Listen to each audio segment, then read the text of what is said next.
Hi everybody! Wow, welcome to my YouTube channel. How fun and exciting. Today, for my first video, I thought I would talk to my partner Kieran about interabled relationships, which I've talked about a little bit before and I've written an article on it, but I thought that even though we hear from the disabled person a lot in those relationships, which is great, and I fully support that, we need to hear more disabled voices, I think it's also interesting to hear the able-bodied partner's point of view, and you don't often hear that a lot. Thank you for agreeing. No worries, I am the able-bodied partner. Let's I'm the disabled, chronically ill partner. Kieran is the able-bodied partner. I've got a few questions that I'm going to ask him here, and I'll probably chime in as well with like different bits and pieces, but no pressure. Okay, so question 1. Has being in an interabled relationship changed how you view and think about disability in general? And if so, how? Yes, first of all, it definitely has changed my opinions on disabilities and disabled people in general. So I think the main thing that I've noticed is how it actually doesn't need to have a huge impact on your life in a relationship. It's not a huge deal. It's not something to be terrified of. It's not this big, scary, looming monster. And even something that could be more progressive. It's not this like, one day you're going to wake up and everything's going to have changed and it's all going to be different. It could be more of a slow progression.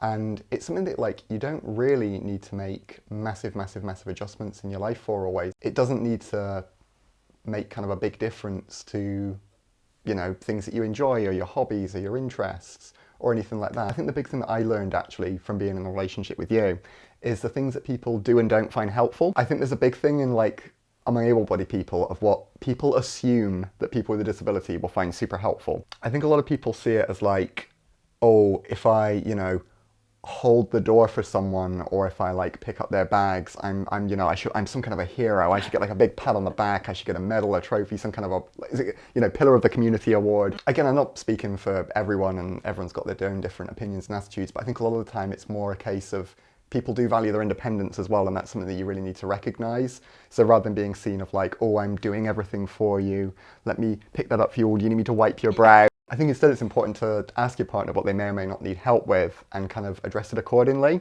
I think the other thing I've noticed is just how goddamn awful a lot of provisions are that are put in place for disabled people. Or lack thereof. Yes. And I think as well there's a real like lack of balance between what they say is being provisioned and what's been provided and what, when you turn up, is actually there and available. First example that came to my head was we went to an event in Durham and they taught a big game. A huge game. Really did. They had a massive like accessibility page on their website. I was like, oh, I'll be fine. Like, they're going to know everything. They know about sunflower lanyards. Unfortunately, there was one section where they were like, and again, this was a real eye-opener for me because I'd never really looked at anything like that before. I'd never gone onto like a website page before an event and like looked at the accessibility requirements. They were basically like, hey, you know, Durham's pretty steep, so if you've got any kind of mobility issues, don't come on this part. Yeah. And I was like, wow, so I guess the provision is don't come.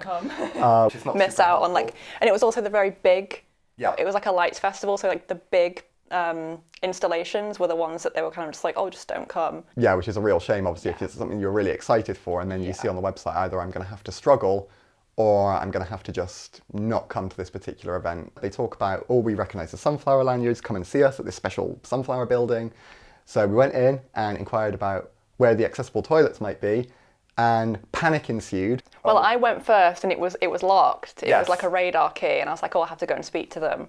And then I was like, oh, hey, the toilets are locked. Could someone maybe open those for me? And just like a blank look of just like just fear and panic. Turns out they didn't have or didn't know who had the radar key to let me into the toilet that was like downstairs, the accessible toilet. So I had to go with a security guard in front of all of these people to like escort me up the stairs to a different like closed part of the building to go to the toilet, which was obviously like quite undignified. No hate for the staff at all, they were doing their best, and it's more of the organisation. Yeah. They should have been given the information before. If an able-bodied person had come up and asked the bathroom and said, oh, let's just take you, come on, let's go. Yeah, it's a little... Yeah, it's not the best experience. Speak to your partner, see what they will and will not find helpful, see what they need help with and what they, you know, prefer to do themselves or prefer to keep independent. Have a think about whether that person would appreciate that help or whether it would be something that would be seen as more demeaning or you know, would perhaps take away some of their dignity. And I agree with you on that point of communication. I think that's the most important thing. And I know when we first started like seeing each other, you would ask me, what would you like me to help you with? And you were kind of asking me rather than just kind of diving on in there. Here you go. Yeah. Let me hold that phone. I'm going to have a tea break too. So question number 2. Did learning that I have a disability and chronic illness worry you when we first started chatting? I don't think it did. No? No, and I think part of the reason for that was I remember when we first started chatting, it was one of the, you were very clear about it. You kind of said, you know, obviously you're a big disability advocate anyway, so you were kind of front and centre with that. It wasn't something you kind of didn't talk about or didn't feel comfortable talking about, which was a huge help from my perspective in understanding things you might need help with, or just things where if I'm planning a date, for example, before we'd met, thinking about, it was really good to know actually, because otherwise, you know, I could have quite easily been like, hey, let's go on a hike. Let's go on a hike, yeah. Yeah, just super helpful to understand that beforehand. So no, I don't think it did affect me in that sense, or I certainly wasn't approaching it from like a position of like, oh God. Panicked, yeah. Oh God. So we went for we did go for a walk the first time we hung out together, but I remember we were in like sort of the university area of the city, and there was quite a few stairs, and I remember you saying like, oh, are you going to be okay on these stairs, blah, blah, blah, blah. And it's interesting because like from my perspective of this question, I was worried, but I wasn't worried because I was like, oh no, Kieran can't handle it. It was the first time I'd ever dated somebody where my disability was really like affecting me, and I was terrified. To me, like without being disabled, you have this incredible understanding of like what disability means to me and how it affects my life. And I think if I'd known at the time, don't worry, even though this person's able-bodied, they're still going to get it to like this extent that you do, that would have made me feel a lot better, because I was really panicked that being with an able-bodied partner, they just wouldn't get it, and there'd be this massive like chasm of like misunderstanding between like me and any able-bodied partner. You're very open to learning and kind of changing your perspective on stuff. I didn't have to be worried, which is really nice to be able to say. As long as you are honest and open and you find the right person who's willing to listen and learn, you'll be okay. You know, that person, if your disability is too much for them, or they can't handle it, or they're handling it in the wrong way, communication, like first step. But apart from that, spin them off, you know? they don't deserve you. From like an able-bodied person's standpoint as well, I think you need to kind of really ask yourself, like, what am I actually worried about here? Actually think about what your worries are, and maybe ask yourself, like, how realistic are these worries? And think about how much of it is coming from outside as well. I'm very lucky to have Kieran, but I'm very lucky to have Gina. There are other Kieran-like beings out there. I'm sure of it. And that's the other thing as well, I think. Never feel like, oh, I'm very lucky to have them, as though it's like, oh, I'm very, you know... lucky to have anyone. Yes, exactly, yeah. Don't do yourself short. You deserve someone who treats you just the same way. You do, regardless of anything else. Exactly. How has the reality of being in an interabled relationship differed from your expectations when we first met? Ooh, well, I think first of all, I wasn't showered with as many awards as I've been led to believe.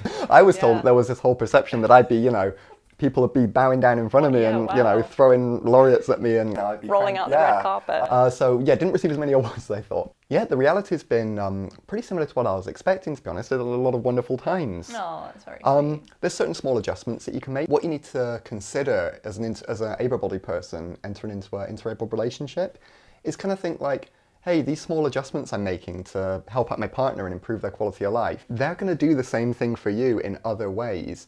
So like there may be things that you're uncomfortable with that your partner will make exceptions for, like something that they like that you don't like, that you then don't sort of pursue as a couple. It's something that you go off and do on your own. So kind of think like, actually, you know, this would be happening in any relationship, regardless of who my partner is.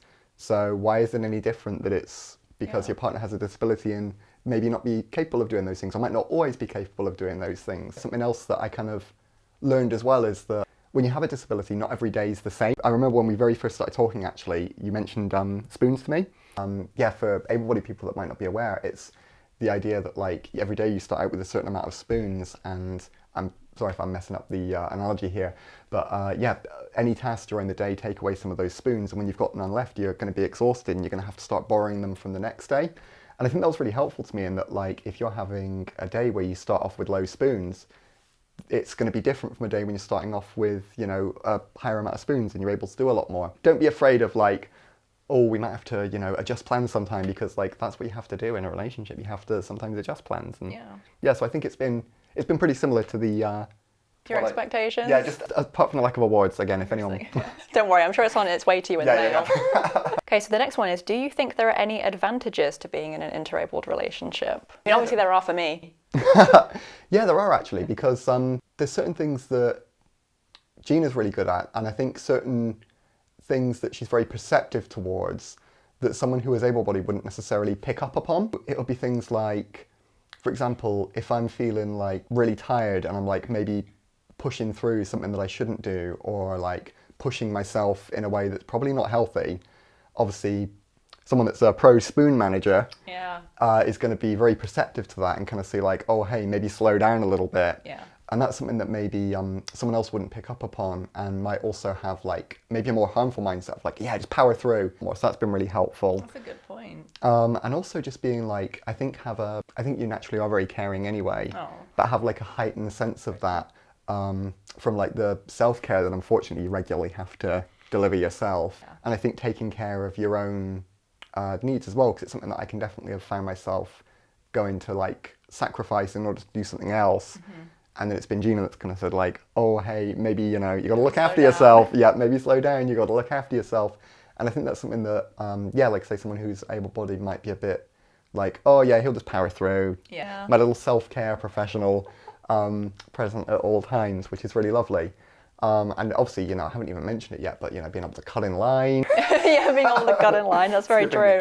Going right through at Comic-Con. Yep, sailing on through. Yeah, I like those answers too. And obviously, like, from the perspective of the disabled person in the relationship, there are advantages to that, apart from like the obvious physical ones, like can you hold my stick every like 30 seconds, and like the physical side of it, which is incredibly helpful. I don't want to like downplay how helpful that is, because there are things that I can't do, that it's helpful to have someone with me and say like, oh, would you mind doing this, would you mind doing that? But I also think, flipping that over a little bit, I think now that you know me so well, you're able to say to me when I'm kind of like not thinking properly, because like maybe if I have like brain fog, for example. I remember the other week we were trying to arrange playing some games together, I think it was, and I was going to have a big day out during the day, and I was like, oh no, it's fine, I'll be able to do that afterwards. And you said like, hang on a minute, are you sure you're going to have the spoons to be able to do that? And I thought, you know what, now that I think about it, no, let's rearrange things, let's see if I can change anything around, because I think if you do have brain fog, sometimes even though you are usually on it when it comes to like self-care and spoons, it can be difficult to remember sometimes, and to kind of like have that able-bodied partner who's maybe a little bit like more mentally sharp at the time to be like, don't forget this, not to mention the don't forget this, finding words for me when I like have trouble finding words and I'm like gesturing wildly. You're very good at like picking up on what I'm trying to say. I know you mentioned about helping out with things physically. I think it's always important to keep in mind too that like in every relationship there's going to be something that one partner is good at and the other one isn't necessarily as capable at. Yeah. And you're always going to help each other out in that respect. So I mean, we're both not very good at using scissors, so that's not a very good example.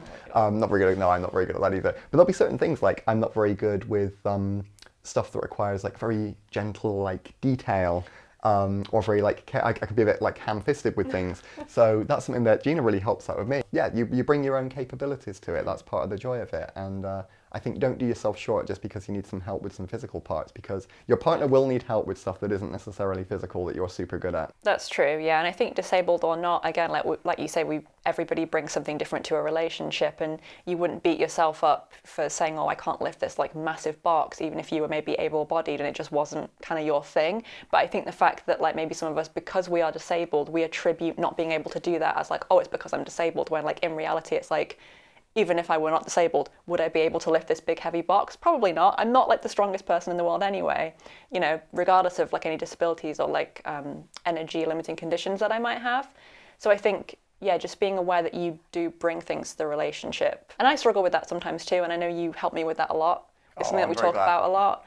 And you're always there to like reiterate what I bring to the relationship. Yeah, there's plenty of stuff that like I wouldn't be capable of, for example, but between us, we make a great team. We do, yeah. Yeah, woo! More fist bump. What would you say to an able-bodied person who avoids dating disabled people due to an ableist perception? Oh boy. Apart from the obvious thing. Yes. Whether they recognise it or not, there's obviously a reason deep down, I'm guessing, why you're avoiding dating someone who's got a disability. And if there is, I just sort of ask yourself, like, okay, what is this reason? Is it because someone else who I'm just imagining might like look at me and think, oh, this is weird or this is unusual? And if so, like, really? Are you going to let that like get in the way of someone that you truly love, and you'd rather be like, oh, I'd rather avoid that chance of, you know, being with someone that I really love and care about, just because some person that I've invented in my head might think, oh, that's unusual, or that's different, yeah. Or just some random comments that people might make. And if it's because you're kind of worried about the potential partner, like maybe have that conversation with them. Or even if it's someone that you haven't met yet, and you just have this attitude of like, oh, I wouldn't date anyone with a disability, just flat out. Again, it's like, why is that? Everyone brings their own attributes to a relationship. You all have your own things that make you unique. For example, like, I don't like heights. I don't like spinning around. I don't like theme parks. Not because of a child-related log flume trauma, don't worry about it. I don't enjoy that kind of thing. Gina really likes amusement parks and, you know, theme parks and thrill rides and stuff like that. But if Gina had, like, been sitting on here and gone on the tirade about, like, I don't date people who don't like amusement parks and theme parks, here's why, like, it would sound ridiculous, right? Exactly. Yeah. So by the same token, if you're refusing to date someone because they have a disability and you think like, oh, well, they're not going to be able to do this, it's like, yeah, but think about things that you don't like doing or things that you might not be able to do for whatever reason, whether it's, you know, fears, whether it's because of your financial situation, whether it's because of anything. So just think like, why would I rule out this group of people just because of this like stereotype I have? Is it any different to saying I don't date people who are afraid of heights? Just a flat no, sorry, yeah. You understand, of course. Yeah, I agree. I think, again, when I was writing this question, I was thinking it's kind of like saying, oh, I don't date anybody that has blue eyes. You're pigeonholing a hell of a lot of people who are all very different and whose lives are completely different when you do that. For example, like, where do you get your representation on what disability is and what it's like to have a disability from? If you don't know anybody with a disability yourself, if you're not disabled yourself, it's probably from like mainstream media representation, which isn't great. Is it because of like stigma? Is it because of like a faulty idea you have about what it's like to date someone with a disability? Because oftentimes, well, pretty much all the time, those kind of stigmatized depictions of disability are completely wrong. You get like the two camps of like, oh, either I'm going to have to look after you and you really infantilize a disabled person, or you just think, oh no, I can't deal with it, it's too much, you know, I can't handle it. There's a weird perception of disabled people almost as like grown-up children. They're also like often very like desexed and like, you know, are never represented as like sexual ever, which again I think also affects people's dating. Like, really, oh, they can't be attractive or whatever. I mean, it doesn't help the fact that, again, I'm sure you'll do another video on this, but the fact that like the accessibility aids that you get just given to you from the NHS, unfortunately, just ain't it. Very plain, very grey, and it does kind of perpetuate this notion that like people who have a disability are either old. Yeah. You know, just have the grey, you know, they wouldn't ever be interested in, you know, being like attractive, or they wouldn't ever be in a relationship or anything like that. They wouldn't ever enjoy that. They wouldn't enjoy sex. They'd be very, just fade into the background and let's just disappear. And also when you start kind of pigeonholing and kind of saying, oh, I'm not going to date this group of people, it very slowly starts sliding into clearly very uncomfortable territory. Yeah. So maybe don't. But if you find someone and you think, oh, I really like this person, but oh, they've got a disability, better run for the hills, you know, maybe think about why you're ruling out a whole group of people based on a very broad characteristic over which they have no control. What would be your biggest piece of advice to an able-bodied person who is dating a disabled or chronically ill person for the first time? Oh, my biggest piece of advice for Lots of dating. Ooh, dating advice. I think my biggest piece of advice, especially before the first date, have a conversation with your prospective partner first and foremost. You don't need to send them like a medical survey. Yeah, we have enough of those. Yeah, exactly. It just needs to be like a casual conversation about, you know, and I'm sure you'll have had these conversations anyway about what they might enjoy to do as like a first date or anything like that. If you haven't had that conversation. Yeah, please do. Please don't make assumptions. And, you know, I'm not gonna lie, like the first date is always like a bit nervous and awkward before you approach it, right? You're always a little bit wary, you're always a little bit nervous, and you both will be. So I think just take some time to kind of establish that what you're gonna be doing is something you're both gonna be comfortable with, because there's nothing worse than planning out this whole elaborate evening and then you get there and then your prospective partner isn't able to participate fully or feels that they have to participate in something that they're not comfortable doing because they don't want to, you know, put you off or scare you away. They literally can't get into the restaurant because it's like a step and there's no accessibility, and then maybe they're in a wheelchair and they're like, well, I guess I'm going to have to we'll just go to Pizza Hut or something. Go our own separate ways. Plan it collaboratively, so kind of say like, oh, I was thinking we could do this, how would that be for you? You don't need to make it into a big, you know, song and dance of like, you know, oh, is this going to be okay? It's not going to finish you off, is it? Think about your whole evening, so kind of think like, oh, if we're going to two different places, for example, say we're going to this place to eat and then this place to drinks, just think about, you know, what's going to happen in between. Are we going to have to get a taxi? If we're getting a taxi, are they got provision for my partner? If we're going to be walking, is it going to be too far? Is it level ground? And it's something that then you can give your partner the information that you so often don't get from events. before the date. And then it means you can go into it without having that extra awkwardness on top of an evening that can always, start off a little awkwardly to begin with anyway. You've not got that extra awkwardness or worry for anyone of, oh God, I'm not going to be able to participate. Yeah. And it also means then that you're not having to make things extra awkward for your potential partner by having them turn up and then you having to kind of fuss over them. You don't have to be over the top. And I think that would be my biggest piece of advice is, have that conversation beforehand. And then as you get more and more familiar with each other, obviously that becomes something you get more and more familiar with. And, it becomes second nature. You don't have to spend your entire rest of your relationship like, okay, what about this? What about this? Because I think you're quite intuitive now. You just kind of know. And you're like, oh, you're going to be okay with this? And I'm like, oh, yeah, that's fine. I'm like, oh, no, can we do that? Exactly. Yeah. And it's something that you both pick up on. It's like you would pick up on anyone's likes or dislikes or needs and requirements over time. So, for example, like, big problem for me is I don't eat spicy food. So obviously if we were going to plan an evening together, Gina wouldn't be like, oh, we're taking you to the extra hot, chilly firehouse cookout.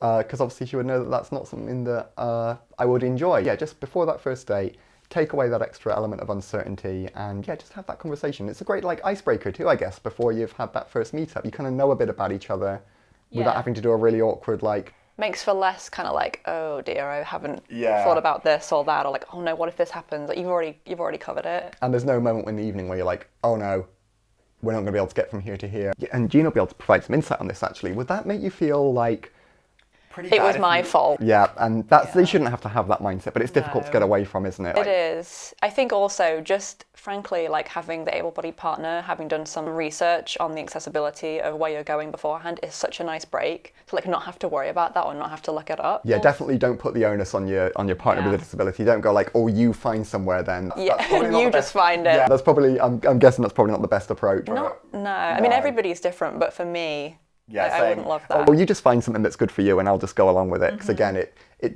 think about how that's going to make them feel. It also kind of puts like a bit of onus on them to kind of be like, oh, well, I've planned this, but is that going to be okay? And you kind of already putting them into like a position where, if they are going to be feeling guilty or anything like that, or feeling like they have to apologize, which you in no way should. But it kind of creates that mindset right off the bat of like, oh, well, we're going to have to do this because of... Yeah. I think also like general points, especially before like a first date, for example, say the person has a diagnosis, just do a little bit of your own research on what that might mean. And it's not that you have to like take notes and kind of understand it through and through or anything like that, because even this having the same illness or disability or whatever affects people completely differently. But I think when you say to someone, like I often say like, oh, I have EDS, and they're like, what's that? And you think like, oh, here we go again. Like, and it affects so many different things. And just having your partner kind of have an understanding of like, it might affect this, this, or this really helps. And it just kind of shows that you care, that you've done a little bit of preparation beforehand, because there's nothing more tiresome than having to go around constantly telling people, oh, I have this, it means this, this, and this. You do develop your own shorthand eventually, but it's still... You don't want to have to get out the prepared answer for a potential partner and already go through that. Yeah. That's a really good point, actually. That brings me on to something I noticed, which was, so if you're looking something up like that, kind of my first thing is just go onto Google and you search like, EDS, what is it? Ehlers-Danlos syndrome, search that. And you'll inevitably get, first up, at the top, something like a Wikipedia article or like a WebMD article and stuff like that. And that's great if you're like a prospective doctor looking to study up on the technicalities of it. But like reading through a Wikipedia article is like not super useful unless you want to learn about like the genetic makeup or the causes or it's not super Not interested in my genetics. Oh, of course. A really good resource to use for that is something like go onto Instagram and just like search it and find people like in the community and see what kind of stuff they post, and that's way more helpful. Not to say like go with memes over like academic study, but like kind of maybe go like the people posting in the actual community, because then you get like a much better understanding of like how the condition affects you, and like it's presented in a much more like lighthearted and easy understandable way. Yeah, exactly. Yeah, just reading on a Wikipedia page some cold, scientifically written article, which again has its use, but not for this purpose necessarily, of like patient presents with these following symptoms, is not as handy as seeing someone in the community saying like, hey, I'm a zebra. Exactly, yeah. Yeah, find out what the animal association is to their disability. It's very important. So yeah, it's a really great way to actually get like a proper understanding of like living with the condition rather than just I'm doing some book learning. I think also the other thing that I would add is, even though you are doing maybe a little bit of pre-research and you maybe mention it or they mention it or they want to talk about it, don't necessarily avoid talking about it or anything like that, But please don't make the first date kind of grilling them on their medical diagnosis, because that also isn't fun. And it's something that you learn over time as well. You're not going to get that full understanding of what it's like for somebody after one date. It just doesn't work like that. Kind of go into it with an open mind and everything, and make sure that they know you're okay talking about it, but don't. Yeah, that's a really good point. Definitely don't go to like the first date with like a long list of questions. Like imagine if your potential partner did that to you. Like they came to the first date and was like, so what are your vices? Yeah. What makes you tick? You got any addictions? What's your worst secret? Yeah. What problems have you got from your past that you might be hiding from me or that might manifest in the future? Let's process. Yeah. Yeah, it'll come up organically over time. I think what I've really learned from yourself is like how the medical community tend to act is just like a ton of answering the same questions all over and over and over again. I could look at your notes. That would mean I'd have to spend time looking at your notes. So just tiresome questions, and I think people get sick and tired of it. So yeah, just consider that if you're someone who trips to the doctor are a very rare occurrence, maybe think, hey, it's not super fun having to go to the doctor. Yeah, I'm there all the time. Every day, all day. I live there. Yeah, and you don't want to be going there again and explaining the same things when you're in your personal time having fun. So yeah, just keep that in mind. Okay, last question. Doing very well so far. What would you say to a disabled or chronically ill person who is worried about being a burden in a relationship, specifically with an able-bodied partner? First of all, ask yourself, like, is this prospective partner making me feel like I'm a burden? Or is this something that I just feel anyway? Because I think if your prospective partner is making you feel like a burden, you maybe need to have a conversation or ask yourself, like, is this the person that I want to spend my life with or enter into a relationship with? If they're making me feel this way, because you should never feel like a burden in a relationship because of something that you've got no control over. Something could happen to me tomorrow and I could end up with a disability. That's the thing. And, you know, if I know that Gina wouldn't make me feel like I'm a burden. So you're not a burden, first of all. And like I say, I know it's way easier said than done. It's a difficult thing to get over because of all the, you know, societal stigmas and things like that are unfortunately, you know, present and we can't ignore. But yeah, please don't ever feel like a burden. And I think in terms of mindset, if you are feeling like a little bit unsure about it, or you're like, oh, actually this made me feel like a little bit uncomfortable, have a conversation with your partner about it. And I think, if you don't feel like you're able to have those kind of conversations, maybe ask yourself, why is it that this person doesn't allow me to speak about something that's causing me worry or causing me to feel uncomfortable? Because I think a key part of a relationship is being able to have those kinds of conversations where you can be honest and say, hey, you know, this is stressing me out, or hey, this is making me feel uncomfortable or anxious or like unsure of myself or harming my self-esteem. Mm-hmm. And I think when you have those conversations with your partner, I think if they're understanding and open-minded and they truly care about you, which they should because you deserve that, I think if they truly care about you, they should do something to try and help you with those feelings. So whether it's addressing something that they do that makes you feel low self-esteem or makes you feel like you're a burden, or adjusting the terminology that they use, or adjusting the activities that you spend time doing together to accommodate you a little bit better so you don't feel like you're having to struggle through them, for example. I think, yeah, just get to the heart of it, have that conversation, have a think about it yourself to see where those feelings are coming from. And, you know, if they're coming from people from outside or just societal stigma, you know what, screw them. Like, who cares what people think about that? If you and your partner are happy, don't worry about what other people think about you or what people outside of your relationship are saying about you or anything like that. Because you know what, that's coming from a place of their own insecurity or from their own feelings or hang-ups or whatever. Just ignore those stereotypes, screw them. Have the conversation with your partner. If you're happy with them, that's amazing, that's wonderful. And remember that you deserve someone who makes you feel valued and happy and comfortable and safe. Try and find someone who gives you those feelings. Don't see a disability as something that should make you feel like you don't deserve that or like you won't be able to find that, because it absolutely 100% isn't. I'm sure Gina would agree. This is something I struggle with a lot, and I actually have written an article that's kind of specifically about this. I'll put it in a little doobly-doo thing. First of all, I would say it's completely normal to feel that way. If you feel like a burden in a relationship with like an able-bodied person, you know, I often do, and I think, well, this is, you know, internalized ableism, or I'm having a bad day, or my self-esteem's been hit by something. What is it? And I can kind of look into that. But I think the most important thing, for me at least, has been remembering that healing that kind of like part of me that feels that way and that internalized ableism, it's not a linear thing. Like, it takes time. It comes and it goes. It's something for me as well. I'm not just like over it and that's it and I never feel that way again. And I think that's an experience most disabled people have, where you keep getting that feeling occasionally and it sucks and I hate it and it's the worst.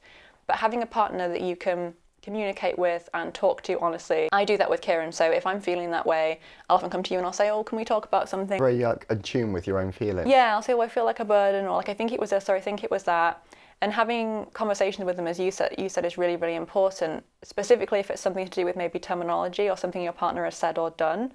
I know for us, and again, this is just personal, this might not suit you, and you may hate this terminology, but for example, I think like pretty early on, we were talking about the difference between like looking after you and taking care of you. Yeah. And you were like, well, let's not use looking after, let's use taking care of, because it seems like something that just like a loving partner would do. I think, you know, if you're in a relationship and that person isn't your carer, feeling like they are your carer or they have to be your carer can definitely affect your relationship. Please try not to guilt yourself if you feel like this on like a regular basis, because it is something that takes time to get through. You can't kind of isolate yourself from that. You will socially receive these messages, whether it could be something as simple as someone saying something to me on a particular day and I'm like, oh, that made me feel kind of gross, or like someone staring at us or something like that will maybe trigger it in my brain. It's important to be patient with yourself and communicate with your partner as much as you can. And again, they should be receptive to what you're saying and ready to change and make you feel as comfortable as possible. And again, if they're not, maybe consider whether or not that person's the right person for you. You know, if you can't get them to change what they're doing or saying, and you're saying, well, this is affecting me, it's making me feel awful, it's making me feel like a burden, maybe it's time to consider what you're getting out of the relationship versus how it's making you feel in like a negative way. You should definitely feel like you're feeling valued and special as well. Yeah. And yeah, you shouldn't need to feel like you always have to be giving just because there's certain things. Yeah, to make up for like what you feel is a shortcoming. Yeah. Because I know that feeling. I do it sometimes myself. So please don't feel bad if you do any of this, because it's not like, oh, I'm perfect and I just don't do that. Right. Like, no, I do it all the time. But it's working through it with your partner, I think, is the important part of it. I'm going to take this moment to just say that everything that we are talking about in this video is our own personal experience, and the same for me when I'm talking about my experience as a disabled person. I don't speak for all disabled people, I just speak for myself as a disabled person. So I just wanted to make that caveat clear. And this is what works for us. So again, if you find something different, that's totally fine. This is just based off of what we find helpful in our relationship. That was really interesting to kind of think about these things, because it's the kind of thing where you have it in the back of your mind, but actually it's nice to talk about it. Yeah, it's fun. And that's something that maybe you guys can take away and have a little conversation about too. We'd love to hear about it down in the comments below. Yeah, if you have any other questions that I can grill Kieran with. I would love to hear people's opinion on this topic, and I hope this was a really helpful video. And I'm going to be making more videos on this channel talking about, yes, disability stuff, throwing in some lifestyle stuff as well, maybe some vlogs. We have a few events coming up. Probably tell Gina's also quite a fan of fashion. So. Yeah, I might do some fashion stuff, some vintage fashion stuff, so we'll see what pops up. But yeah, feel free to join me, and you can hit the subscribe button. Oh, I can say that now. Yeah, hit the subscribe button. Like, people can also find you on Instagram. Yes, I'm also on Instagram at Fatigued But Fabulous, and it'll be linked. Links downstairs, down below. Yeah. Doobly do. Okay, thank you so much for watching. Take care, everybody. Love and spoons. Bye. Bye.